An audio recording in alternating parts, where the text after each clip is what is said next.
I'm Hope Larson. I'm from Asheville, North Carolina, and I'm a cartoonist, which means that I write and draw comics or graphic novels or whatever you prefer to call them. Are you on the? I'm not on the right slide. I don't know what happened. Apologize to the folks at home while I suggest. It's okay, folks at home. Just a second. We have a complicated I saw situation here. Keep going back. Yeah. Keep going. There we go. All right. There you go. I Okay. don't know how I don't know what I did. It's all good. Sorry, but all right, now we're caught up. Okay, so I've been a professional cartoonist since my early 20s. So I have a lot of books under my belt, and those include, among others, A Wrinkle in Time, the graphic novel, Salt Magic, the Eagle Rock series, Cup of South and Knife's Edge, which, like Salt Magic, I did with Rebecca Mock. Goldie Vance, this is a series I did for Boom. And I also wrote Batgirl for DC Comics for a couple of years, which was a lot of fun.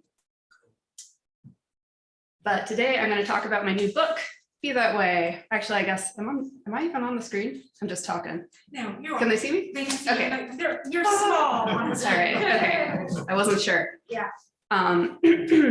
Be That Way is a YA hybrid book in diary format. It blends prose with illustration and comics.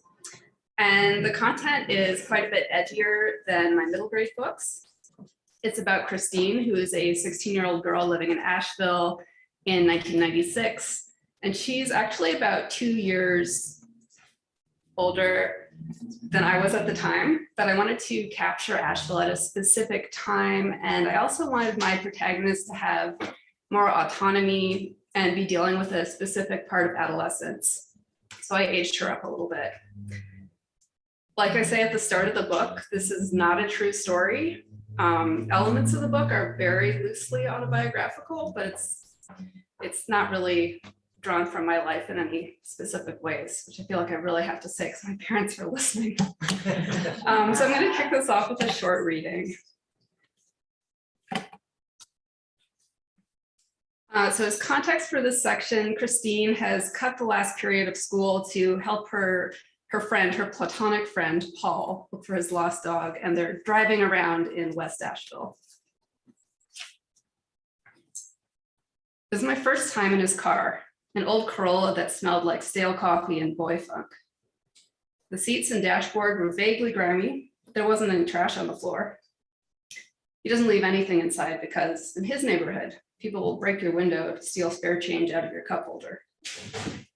I wonder if his room is like this too. Does it have the same odor? Does he make his bed?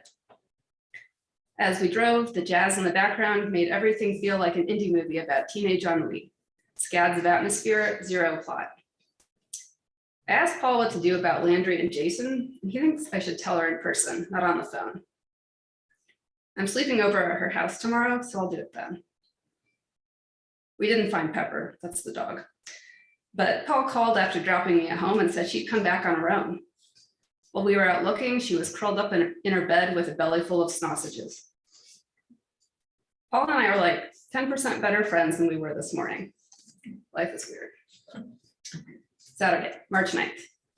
As a thank you, Paul made me a tape of his favorite jazz songs, including Suburban Eyes. I played it for Landry last night and she smirked and said, "You finally stole him from Jennifer?" I rolled my eyes and told her it was because I helped him look for his dog. I'd never steal a guy from someone. It's so trashy. And then because I was worked up, I barfed out what I'd been wanting to tell her all week. I saw Jason with another girl. So maybe they're friends. No way. How do you know? Because I have eyes. Look, I drew them. Judge for yourself. I don't need to. He's allowed. Allowed to cheat on you? We're dating, Christine, not going out. A fine distinction. I can't believe she's making excuses for him. I get the third degree over a dumb tape and Jason gets to sit in coffee shops and play footsie with random chicks, no questions asked. I don't get it. She did at least admit it's time they had the boyfriend-girlfriend talk. I suggested she cut her losses and dump him, but she thinks if I spend time with them, I'll see how good they are together. Like I don't have better things to do than shadow her on her dates. Thursday, March 14th. It was 70 degrees today. At lunch, everyone was laid out on the grass, high on vitamin D, bodies on display for the first time in months. The horniness was palpable. On my way to the bus, I glanced over and saw Dave making out with a sophomore in patchwork jeans. I knew this would happen sooner or later, and I'd been banking on later, but I didn't even feel jealous. He looked over and saw me, and I smiled, and he smiled back. Landry called and said Jason had invited her to a party tomorrow night, and she wanted me to come. When I said yes right away, she seemed surprised. She probably thought she'd have to talk me into it, but Shiny Christine is ready to see and be seen and P-A-R-T-Y. This is St. Patty's Day weekend, and I'm part Irish on mom's side, so maybe I'll get lucky. Plus, I feel guilty not going. If she went without me and something happened, it might be days before her parents even noticed she was gone. I got permission to spend the night at Landry's. I obviously couldn't tell mom we were going to a party with a college guy.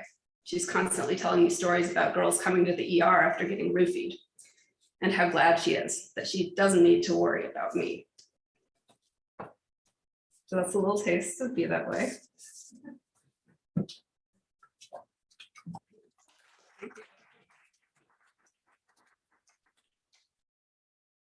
So something I'm asked about all of my books is, how did you get the idea for this story? And I hate this question. Even though I know it's coming, it always manages to catch me off guard. Because books don't come from one single place. They come from a dozen different ideas and experiences and momentary interests running into each other and kicking off a chemical reaction of storytelling. I know there's logic behind it, but it all feels too complicated to explain. For example, salt magic. One version of the origin story for this book is that it came to me in a flash and I outlined the whole story in one night. And I really felt like I was touched by the muse, and that is true. But another version is that a few years before writing Salt Magic, I became completely obsessed with this real life woman who was a rodeo rider and a wannabe actress from the 20s. And her professional name was Bonseal Viking. I did tons of research on this woman and on her husband, who was a con man and also extremely interesting. And I wrote a whole screenplay about them. And like most screenplays, it went nowhere. But all the research that I did on the late teens, 19 teens, already past the other teens, and the 20s stayed in my brain marinating. And Salt Magic never could have come to me in a flash without that sort of creative compost to grow in. And that's why I named the protagonist of Salt Magic Bonseal.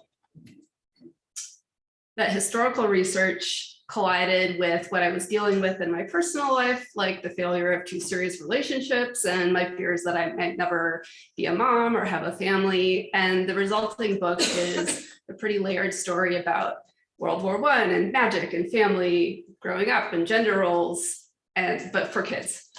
So anyway, books are tricky things. They don't come from one place. They come from like 6 different places all at once, and they alchemize into their own individual selves over the years that it takes to make them. So back to Be That Way.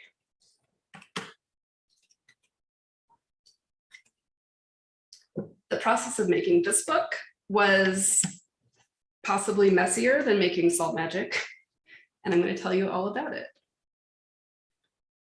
Be That Way came out of the same place, kind of, as my Eagle Rock series, which is this light and fluffy middle grade story about an 8th grade girl who wants to start a band in Los Angeles.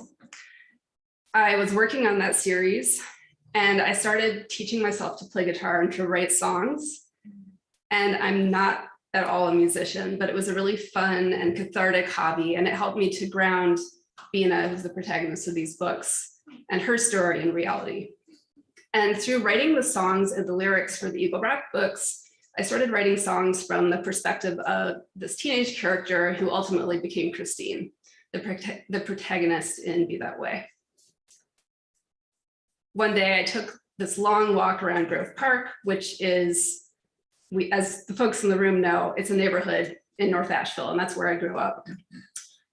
It's a really beautiful neighborhood with all these old homes from the 20s and earlier, a lot of which were vacation homes. And it's also the location of the famous Grove Park Inn. And after walking around and reminiscing, I went back home to my scruffy little West Asheville house, and I wrote a song about a girl who's come home from college for the summer and hooked up with a boy she knew in high school. And the characters in the song are a bit older than the ones in the book, but I instantly felt like I wanted to get to know these people better and write a story about them. There's a sense of longing in the lyrics that became one of the cornerstones of Be That Way. Wanting to be with someone who doesn't value you or view you as an equal, wanting to escape your hometown, and wanting your life to have meaning. So that's one facet of how I got the idea for this book, but Be That Way is packed with images, not just words.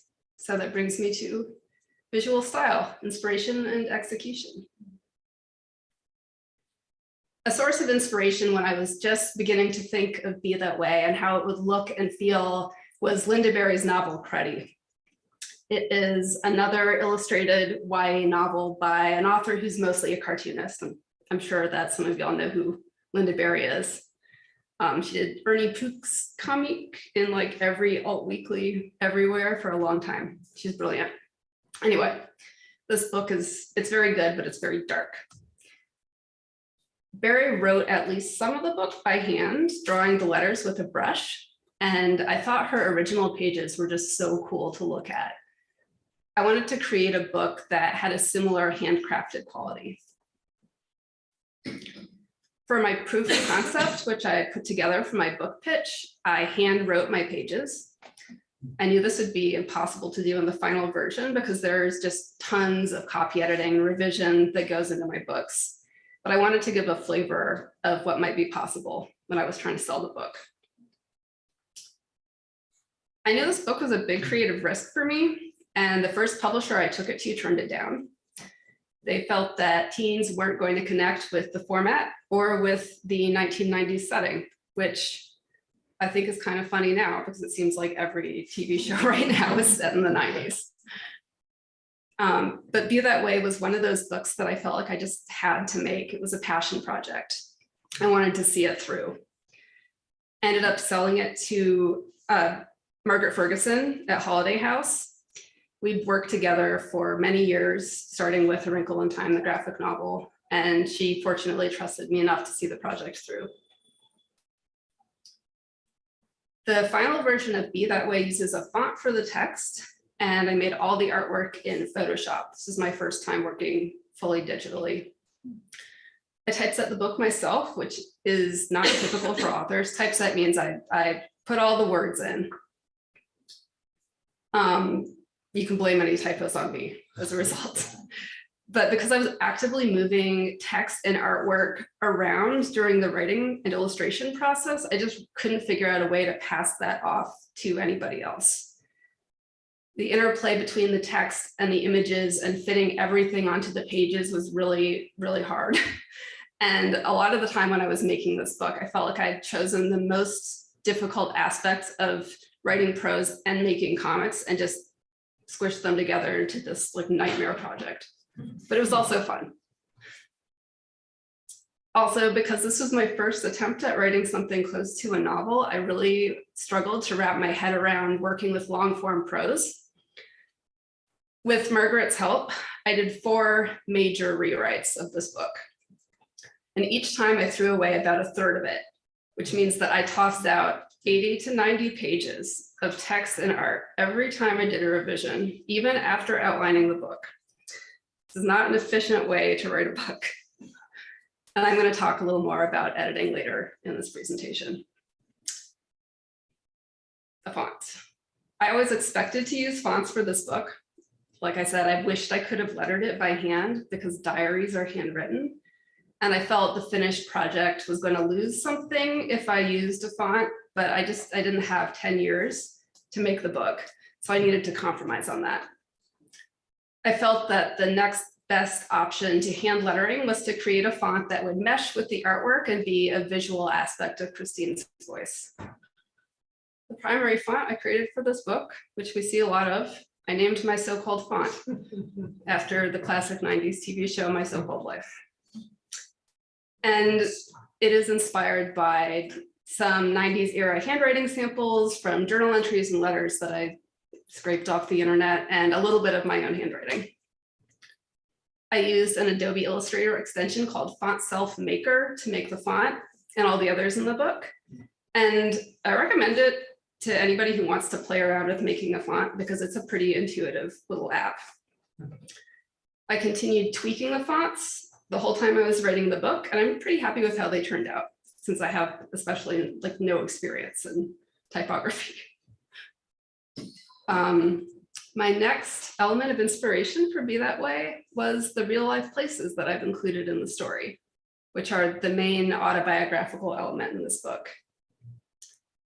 I grew up with a freedom to roam that I don't think as many kids have in 2023. And I wanted Christine to have the ability to walk around the city and to drive around it when she finally gets a car, which is a big deal in the story. And I wanted her to be able to get into trouble. She gets into a lot more trouble than I did. So I'm just gonna tell you about some of the locations. Grove Park. This is where I wanted to ground Christine's story. I have so many memories of growing up there and feeling like I didn't fit in there, despite the fact that I lived in this neighborhood from the time that I was a baby until my mid-teens. This isn't the actual house where I live, but it's pretty similar to one that I lived in at one point. My family was less, I'm trying to come up with the most diplomatic way to put this. We were less interested in showing off how much money we had than a lot of our neighbors. So some of my core memories of that time have to do with being surrounded by really visible wealth. And in the book, Christine's neighbor Whit has this pool, which is really symbolic of this, and it features heavily in the book. There's kind of an undercurrent of class unease and Be That Way, which is how I felt for a lot of my own life, both as somebody who grew up affluent but came from what I would call a mixed class family, and as someone who's bounced between doing pretty well and having a middle class income at best as an adult. Class is something that I think about often, and it's one of the big themes of the book. Video life. Christine gets a summer job at the indie video store Video Life, which was a real video store in North Asheville where I spent a lot of time as a kid. Did anybody else go there? Yes, yay, okay, we've got some Video Life fans in the audience. I've loved movies all my life. And I also worked as a video clerk during college in Chicago. And I really miss getting to go to a real physical store and browse the tapes and the DVDs on the shelves. A lot of the dreams that I had for my own life started while watching movies that I rented in this exact store. And I wanted to give my protagonist some of that experience. And also this is now Owl Bakery, which is great as well. Bean Streets. Growing up in Asheville, there wasn't really much to do if you were under 21. You could go to the movies, you could hang out at somebody's house, or you could go to Bean Streets. Or that's what my friends and I did. That was pretty much it. Bean Streets was the quintessential 90s coffee shop. The walls were covered with just all this random found junk art and signs, and all the furniture looked like it had come off the curb somewhere.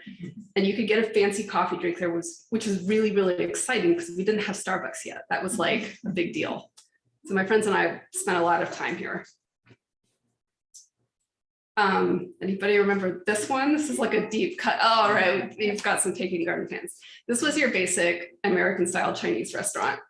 It was on Charlotte Street, right down the street from my house. And it was basically across the street from Video Life.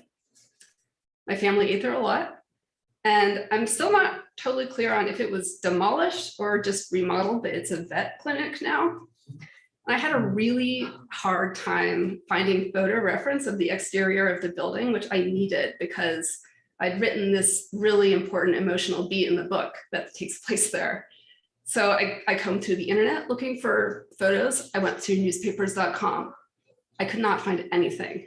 And finally, in desperation, I emailed the architects of the vet clinic, and they got right back to me with tons of photos of the outside and the inside, and I'm so grateful to them. Thank you. You saved my butt. So here's the resulting illustration, which also shows the sketchy gas station next door is still there, and it's still sketchy. Yeah. And my last location that I want to touch on is Asheville High, where Christine goes to school. And this is one of the areas where her life diverges from mine. I went to Carolina Day, which is a private school in South Asheville. So most of the aspects of student life at Asheville High that I've included in the book are made up. I did interview some folks to try and get a better flavor. When you read the book, you'll see a fair amount of shade thrown at the private school kids in town and the rich kids in town. And that's a bit of a poke at some of the people I went to school with, but also, you know, at myself and my own privilege. Something I wondered while I was writing the book on a pretty regular basis was if Christine had met me when we were both teens, would she have wanted to be friends? Would she have wanted to hang out, or would she have just thought I was full of it? I don't know. So there are a lot more references in the book that locals will recognize. The point of the book isn't to just like name check local spots though. And I know that for most readers who are not from here, all that is just going to sort of slip by. But I wanted to pay tribute to these places because this is where I grew up, and you know, you don't want to forget.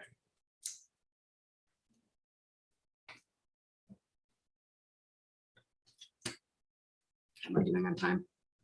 Good, okay. So the final element that informed me that way and how it came together is this concept of play.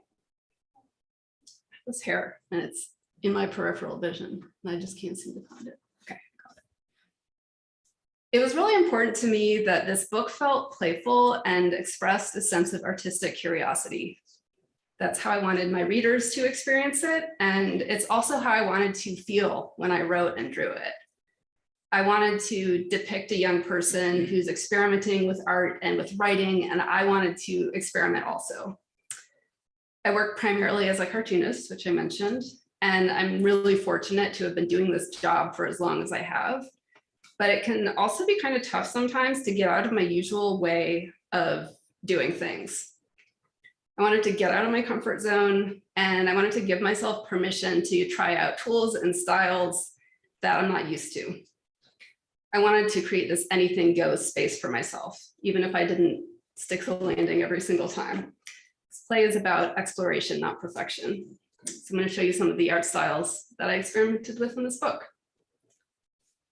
This is a series of pages executed in a combo of digital pastel watercolor and paint. And these are intended to be studies that Christine does for art class, which follow the evolution of a bruise that she got in the mosh pit at her coworker's house show.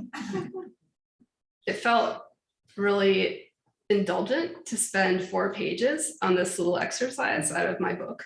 And when you're doing a comic, you think of it in terms of pages and not in terms of word count. But it's this important moment in Christine's development as an artist. And it was also a way to move time forward in a handy way, like a comic would. There are a fair number of over-rendered pencil drawings in the book, like this one of Christine's boyfriend being disemboweled by wild dogs, which Christine draws after they have a fight. The section I really like is this collage spread.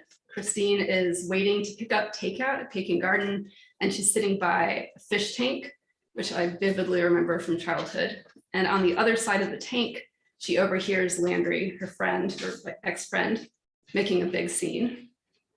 For this spread, I went to Petco and I took photos of the fish on my phone, and then I turned them into digital photocopies in Photoshop, cut them out digitally, and layered them onto some paper texture. And it was super fun. It also occurred to me recently that there's a super famous fish tank scene from the 90s. Is anyone popping up for anybody? Oh, is it in Naked Gun or something like that? No, it's Romeo plus Juliet. So I kind of wonder if this is like a subconscious homage to that. This is a comic from early in the story. I tried out a few different styles for the comics in this book too. Initially, I was trying to avoid leaning on comics too much, but my editor felt that in certain scenes, they were providing an emotional clarity that my prose wasn't. And it felt really natural to use comics when I was showing a conversation. They also let me show scenes as if they were happening in real time, as opposed to being reflected on in the diary entries. When Christine goes to a party, she gets drunk and gets into a fight with Landry, and I use this scratchy pastel and ink on black paper style, which I really like. This is actually one of the few pages that didn't change a lot over the course of the book. I like the immediacy of it. This comic is a dream sequence with kind of a film noir vibe. And finally, this is a spread from the long climactic sequence at the end of the book, which takes place at dusk on top of a parking garage downtown, the most romantic location one can imagine. And I wanted it to have this soft, dreamy quality. I always knew that this is where the book would end. So when I started writing Be That Way, I had a rough idea of how it would begin and a rough idea of how it would end, but the rest of the story took me a really long time to figure out. It turns out that distilling all your feelings about the place that you grew up and about making art into one book is a big challenge, which brings me to Dark Night of the Soul, the editorial process. And if you're watching, Margaret, I hope you know I love you so much. Writing a diary format story and tying it to a specific period of time, in this case a year, is setting yourself up for a lot of pain. I had a lot of different, I had a few keystone moments throughout the story that were connected to specific dates, like holidays or times of the year. And I wanted the story to feel somewhat like a real diary. But I also wanted the book to feel balanced without too much of the plot taking place in any one part of the year. And I wanted to keep a sense of forward momentum throughout. But of course, real life doesn't move forward at a consistent pace. Hi, Fox. There's a baby in the room. And tying the book to a calendar year prevented me from using a lot of my usual narrative tricks. So I had to find new ways of squashing and stretching time. As I mentioned earlier, I did 4 major rewrites and tossed out a third of the book every time. When I got my notes on rewrite 3, and I felt pretty good when I sent that draft in, I got my notes back and it was clear the book was still not working. And I just freaked. I've been doing this a long time, but I still have the potential to flip out apparently. I'd spent well over a year working on the book at this point, and I felt like I was just continuously running into a wall. I was also running out of money from my advance. What stinks about being a working artist is that you're always figuring out where your next paycheck is going to come from. And I didn't have a next paycheck lined up. So I was concerned, to say the least. I talked to my agent and we decided that the smart thing to do was, this seems insane to me now because it just logically doesn't make any sense, but we decided the smart thing to do was to pay back the advance, shelve the project, and I would move on to a more straightforward and commercial project. And it really felt like the right decision at the time, but the following day, I have this memory of just like driving down the road and just starting to just like bawl in the car. Because this book it meant a lot to me. And the thought of setting it aside was devastating. I'm doing good, guys. Last time I did this talk, I cried on the stage. So anyway, my editor, Margaret, called me up that day and she asked me to try one last rewrite. She told me I was closer to solving the puzzle of the story than I thought, and that the key to my problems was really simple. I needed to nail down the book's timeline, like really simple, granular stuff, like the days of the week that recurring events like Christine's classes take place. I needed to ground the story in real time in these small details so it would feel real and it would work. And this seems too good to be true, but you know, I had nothing to lose, so I gave it a shot. I downloaded a calendar for 1996. I put every event in the book onto it. Every one of those little dots is basically a diary entry. So I once again had to throw away a third of my book, but somehow laying it out like this did help me figure out what wasn't working, and I ended up uncanceling the book. So making art is hard, even when you've been doing it for a really long time. It's especially hard when it's a story that really matters to you and that you're really scared to mess up. It's impossible to know when you're truly at an impasse in these things and when you're just in a classic darkest time is just before the dawn moment. And you should keep going, power through it. I think all artists and writers end up in this place sooner or later. And I just want to say, if that's you right now in that scary place, maybe you just need to reframe your thinking and take a breath and try one more time. I'm so grateful for the work that I've done with Margaret, my editor, on this book, on many books, and especially on this book, because I really couldn't have done it without her. So that's the story, the short version of how I got the idea for Be That Way and how I made the book. And I'm going to do a sketch for y'all and do Q&A. So we need to reorient just a little bit.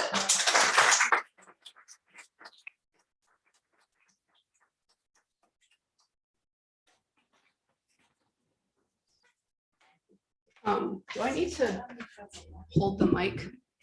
I didn't think about that. Will I be loud enough? Okay. Okay. Well, the internet, I hope you can hear me when I move over here. This is the mic. Oh, is there? You can Oh, put is it. that- All right. Thank you so much for coming, y'all. I really appreciate it. Camera's creeping up on you, sorry. Okay. Just letting you know. It's like Just let me Charles. know when you're ready. There, right away. That's a good baby. My baby's not so good. And I think it sounds good for the folks at home. Okay. Yeah, so if anybody has questions, I'm going to be looking at the page. So you kind of just have to just jump on in.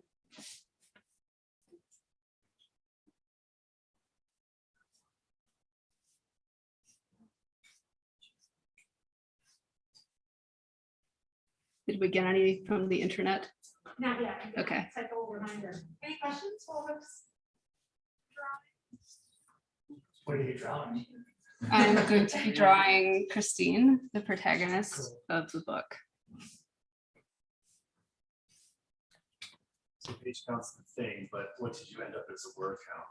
I have no idea, honestly. Because my files they're like this Frankenstein combo. They're in an Illustrator file, but then the Illustrator file contains a Photoshop file as well. It's like placed in and then lettered. So there's really no way to just extract the word count easily. I would actually like to know. I feel like I wrote a lot of words. It felt like a lot of words.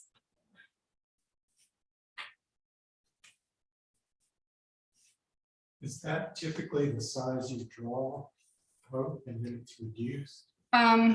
No, this is quite a bit bigger than I would normally draw because I want people to be able to see it somewhat from a distance.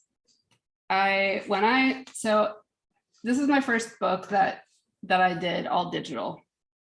Before that, I was mostly doing brush and ink, which I liked a lot, but I was kind of getting to this point where I would do these pages on paper on Bristol board and then scan them. And I was spending so much time on them just on the computer, like fixing them, that it seemed like it was just time to bite the bullet and figure out how to work on the computer. Not spend all the money on paper and a giant scanner and all that stuff. So we've got a question from home, and they asked for me to say their full name. It's Cindy Moss. Oh, okay. Sydney. Sydney Moss? Yeah. Did Yeah. I say Cindy? Sorry. That's It's okay. Sydney. It's Sydney. It's Um, my cousin. Yeah. So hi, Sydney. And Sydney says, Sydney. hi, Hope. After hearing that you made a lot of edits to the story, after doing so, do you wish there were parts of the story that you left in? Oh, wow. That's a really good question.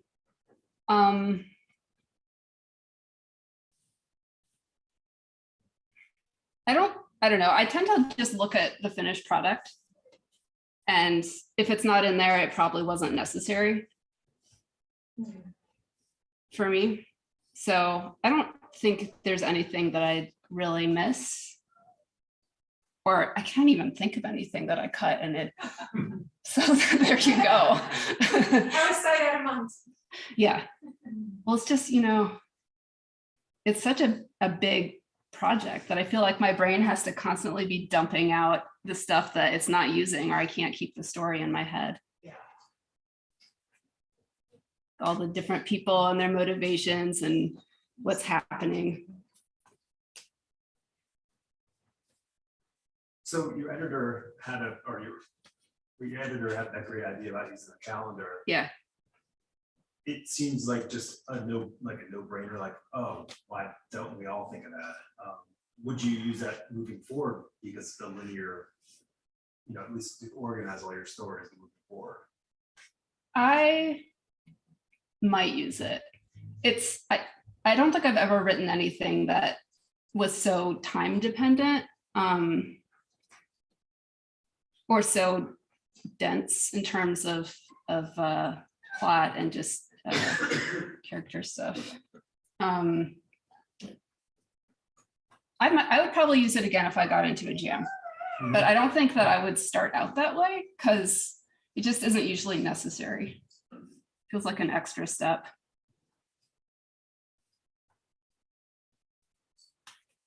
Was there a learning curve? If I come down here, can you see me? Yes. Okay. Yes. Was there a learning curve for switching to the digital drawing? Yeah, there was. And I feel like even since this book, I've learned better ways of doing stuff and how to make things look better. And some of the pages I look back and I'm like, that looks really digital and I can do a better job with that now. But that was kind of like the thing is I wanted to figure it out while making the book. So I welcome the stuff that's not perfect in it.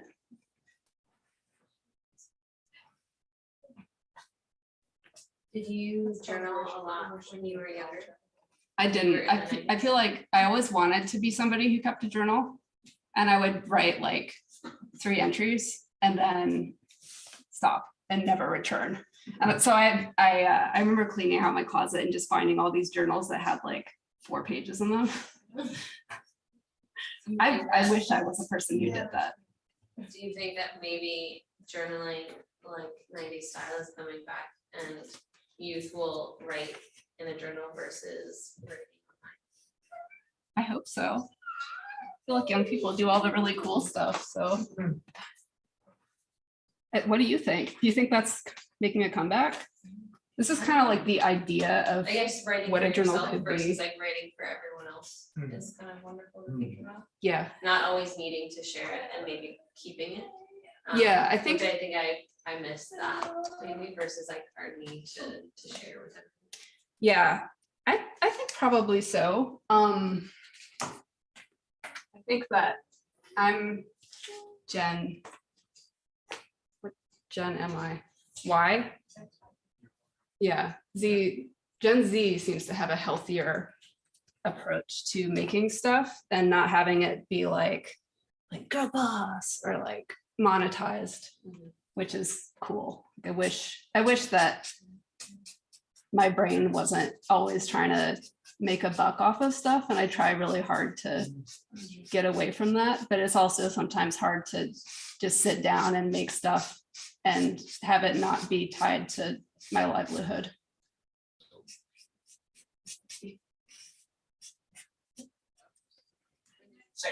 Romeo plus Juliet as the fish tank, and I totally saw it as well, which was also, I believe, 1996. Did that come out in I 96? believe it came out in 1996. you're right, Yeah. Do you have any other inspiration from that time period that really stood out to you?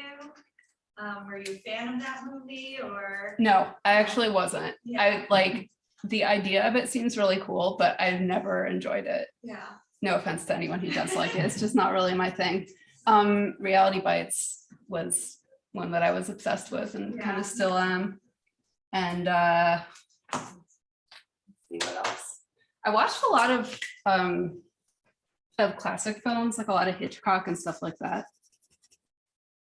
Because Video Life had a great selection of stuff. Well, your use of the reference to the tank feels so video store clerk of you. Thank you.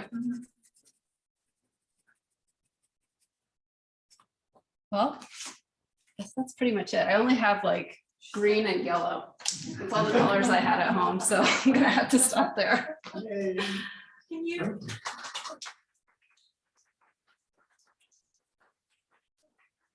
because we wanted to make sure we had enough real estate to see you. Uh-huh. Are you able to take it off and bring Yeah. it just a little bit closer for that? Sure.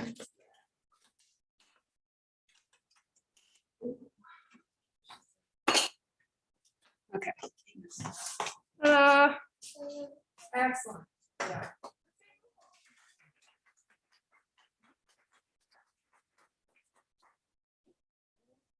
Well, I think that's pretty much it. Thank you so much, everybody. Thank you so much, everyone who tuned in from home. My parents and my family, and I don't know if my daughter hung in the song, but if so, hi Phoebe and Aaron. Hi, love you, and thank you so much, everybody who came. I really appreciate it. Thank you, Lori. And thanks, Malaprop, obviously.